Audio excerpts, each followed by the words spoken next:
Cricket एक ऐसा खेल जो हर हिंदुस्तानी के दिल के सबसे करीब है। 28 साल के बाद बन गया है भारत एक बार फिर विश्व विजेता। इंडिया में क्रिकेट सिर्फ एक खेल नहीं, एक जुनून, एक रिलीजन है और आईपीएल इस रिलीजन का सबसे बड़ा त्योहार है।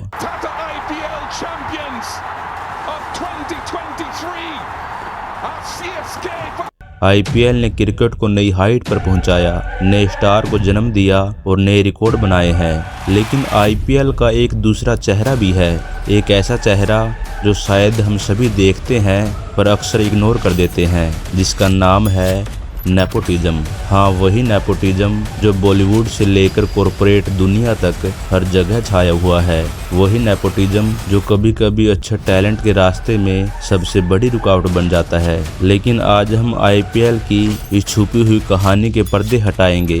ये कहानी है टैलेंट और प्रिविलेज के बीच के टकराव की। ये कहानी है एक ऐसे सिस्टम की जो कभी कभी अनफेयर हो जाता है। लेकिन इस सिस्टम को समझने के लिए हमें आईपीएल के सफर को समझना होगा। आईपीएल यानी इंडियन प्रीमियर लीग जो 2008 में शुरू हुई थी, एक सिंपल आइडिया था, इंडिया के डोमेस्टिक और इंटरनेशनल प्लेयर को एक ही प्लेटफॉर्म पर लाना। एक ग्लोबल ऑडियंस के लिए ये टूर्नामेंट सिर्फ खेल नहीं, एक रेवोल्यूशन था। पर हर रेवोल्यूशन के साथ कुछ कंट्रोवर्सीज भी आती हैं। आईपीएल के शुरू के सालों में हर टीम का फोकस होता था स्ट्रॉन्ग स्क्वाड बनाने पर जो जीत सके, ट्रॉफी उठा सके।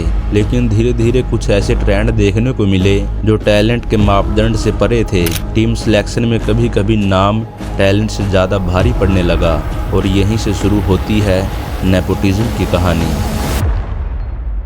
ये बात समझनी जरूरी है कि नेपोटिज्म का मतलब ये नहीं कि हर फैमिली कनेक्शन गलत है। बहुत से बड़े प्लेयर हैं जो बड़े क्रिकेटर के बेटे हैं, उन्होंने अपने टैलेंट से जगह बनाई है।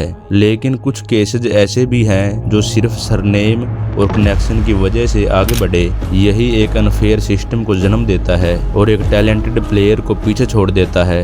आज हम डिस्कस करेंगे दो ऐसे प्लेयर की स्टोरी जो आईपीएल नेपोटिज्म को समझने के लिए परफेक्ट एग्जाम्पल है। बट ये स्टोरी सिर्फ दो प्लेयर तक सीमित नहीं, ये स्टोरी हर उस टैलेंटेड प्लेयर की है जो अपने सपनों के पीछे भाग रहा है लेकिन नेपोटिज्म सिस्टम के अनफेयर रूल की वजह से पीछे छूट रहा है। ये स्टोरी उन ड्रीम्स की है जो अनफेयर सिलेक्शन पॉलिसीज के नीचे दबा दिए जाते हैं। अर्जुन तेंदुलकर एक नाम जो हर क्रिकेट फैन ने सुना है, एक सरनेम जो एक लेगेसी से जुड़ता है। सचिन तेंदुलकर एक आइकन, एक लीजेंड जिन्होंने क्रिकेट को अपनी जान समझा और दुनिया को अपने रिकॉर्ड से जीत लिया। पर जब बात आती है उनके बेटे अर्जुन तेंदुलकर की तो काफी लोगों का मानना है कि उनका सिलेक्शन आईपीएल में उनके टैलेंट की वजह से नहीं बल्कि उनके सरनेम की वजह से हुआ है। अर्जुन का आईपीएल करियर शुरू हुआ मुंबई इंडियंस के साथ 2021 में। उनका सिलेक्शन एक सरप्राइज था क्योंकि उनका डोमेस्टिक क्रिकेट में कोई खास रिकॉर्ड नहीं था।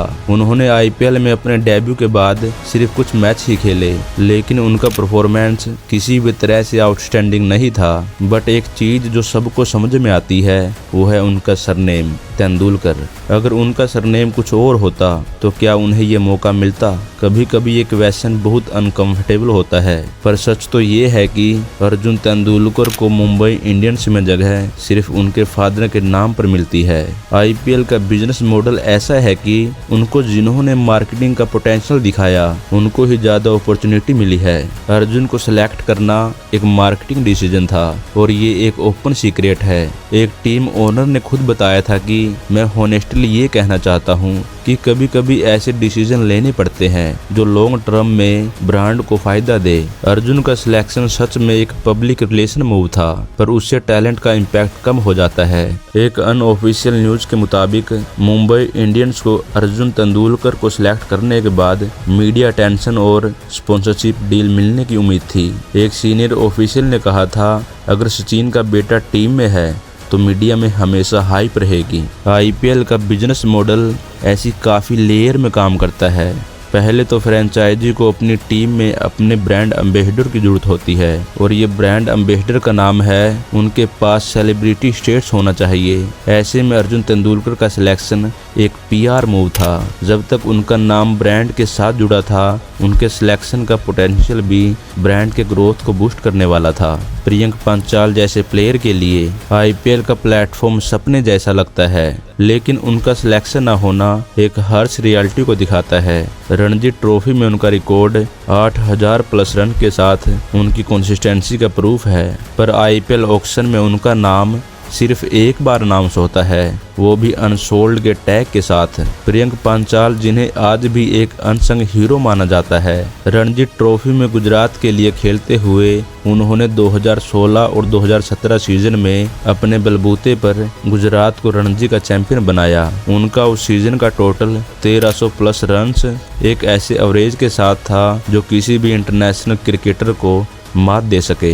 पर ये सिर्फ एक सीजन की बात नहीं, प्रियंक ने कंसिस्टेंटली डोमेस्टिक क्रिकेट में अपना डोमिनेंस दिखाया, लेकिन आईपीएल और इंटरनेशनल क्रिकेट के दरवाजे इनके लिए हमेशा बंद ही रहे। 2018 के ऑक्शन के वक्त एक फ्रेंचाइजी के स्काउट ने उन्हें शॉर्टलिस्ट किया था, लेकिन टीम मैनेजमेंट ने कहा he does not bring the बज वी नीड। प्रियंक पांचाल जैसे प्लेयर का आईपीएल में सिलेक्शन नहीं होने का एक और रीजन है उनका लैक ऑफ ग्लैमर। एक आईपीएल कमेंटेटर ने कहा था, डोमेस्टिक क्रिकेट के लीजेंड्स आईपीएल में सिर्फ तब तक रिलेवेंट है जब तक उनका नाम मीडिया में हाईलाइट हो।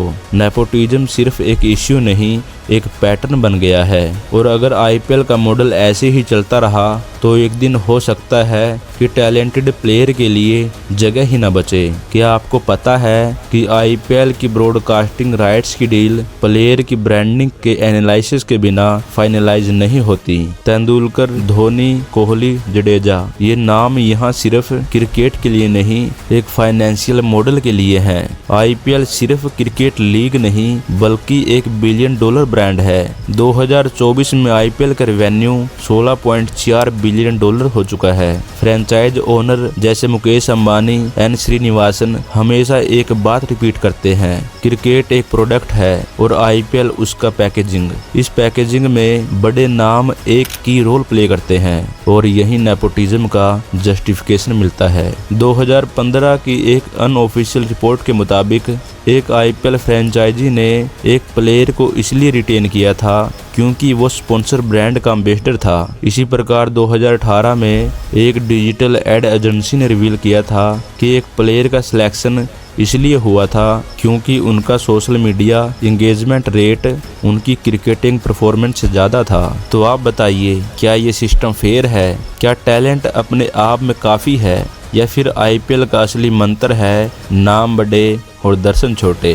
जब तक हम आईपीएल को सिर्फ एक कॉमर्शियल इवेंट के रूप में देखते रहेंगे तब तक ये डिबेट चलती रहेगी। दोस्तों, अगर आपको लगता है कि हमने इस डॉक्यूमेंट्री के जरिए आईपीएल की असली सच्चाई आप तक पहुंचाई और अगर आपको यह एफर्ट पसंद आया तो इस वीडियो को लाइक करें, क्योंकि आपका एक लाइक हमें मोटिवेट करता है, और इस वीडियो को ज़्यादा से ज़्यादा लोगों के साथ शेयर करें। और अगर आप ऐसी और भी क्रिकेट डॉक्यूमेंट्री देखना चाहते हो तो चैनल को सब्सक्राइब करें और बेल आइकन को दबाना ना भूलें, ताकि आपको हमारे अगले एपिसोड का नोटिफिकेशन तुरंत मिल जाए। तो फिर मिलते हैं नेक्स्ट वीडियो में, तब तक के लिए गुड बाय।